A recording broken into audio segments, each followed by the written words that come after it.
মোংলার পশুর নদীতে জোয়ারের পানি স্বাভাবিকের চেয়ে বেড়ে যাওয়ায় তলিয়ে গেছে সুন্দরবন। দুপুরে জোয়ারের পানিতে নদ নদীর পানি বাড়তে থাকে, তলিয়ে গেছে বনসহ করমজল পর্যটন কেন্দ্রের রাস্তাঘাট। তবে পানিতে বনের ও করমজলের বন্যপ্রাণীর কোনো ক্ষয়ক্ষতি হয়নি এখনো। সংস্কারের মাধ্যমে রাষ্ট্র বিনির্মাণের দাবিতে বিভিন্ন জেলায় মানববন্ধন করেছে সুশাসনের জন্য নাগরিক সুজন।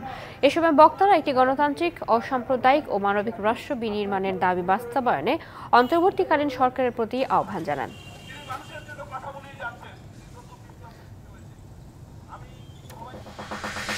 দ্রুত রোড ম্যাপ ঘোষণা করে পার্বত্য চট্টগ্রাম চুক্তির পূর্ণাঙ্গ বাস্তবায়ন, পাহাড়ি নারীকে ধর্ষণ বন্ধ ও ধর্ষণে জড়িতদের দ্রুত গ্রেপ্তার করে দৃষ্টান্তমূলক শাস্তির দাবিতে রাঙ্গামাটিতে বিক্ষোভ মিছিল ও সমাবেশ করেছে পাহাড়ি ছাত্র পরিষদ ও হিল উইমেন্স ফেডারেশন।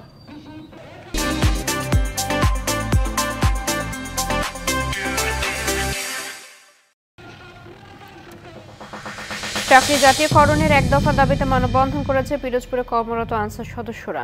এ সময় বক্তারা বলেন, অন্যান্য সশস্ত্র বাহিনীর মতো তাদেরও অস্ত্র চালানোর প্রশিক্ষণ থাকা সত্ত্বেও তাদেরকে জাতীয়করণ করা হয়নি। অনিশ্চয়তা থেকে মুক্তির দাবিতে চাকরি জাতীয়করণের দাবি জানান তারা।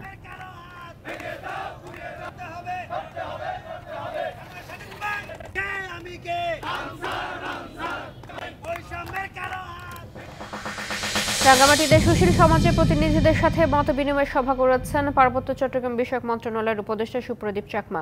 সকালে নগরীর জেলা প্রশাসকের কার্যালয় সম্মেলন কক্ষে এ সভা অনুষ্ঠিত হয়।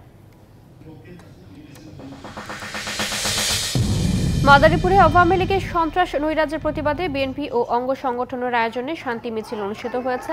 সকালে মিছিলটি শিবচরের কেরানীবাট মোড় থেকে শুরু হয়ে শহরের প্রধান প্রধান সড়ক প্রদক্ষিণ করে পৌর বাসস্ট্যান্ডে গিয়ে শেষ হয়।